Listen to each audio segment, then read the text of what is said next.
How to add portfolio to LinkedIn. First of all, go ahead and open up the LinkedIn application on your phone. As you can see, you are now in the LinkedIn homepage. Here, you can view posts from all your connections and pages that you follow on LinkedIn. On this page, go to the top left corner and tap on your profile. Go to your profile from here. Here, tap on the Add Section button as shown. Scroll down and tap on Recommended. Now, select Add Featured.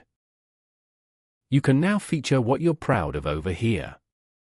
For example, add in your best articles, posts, documents, photos, websites, videos, or presentations.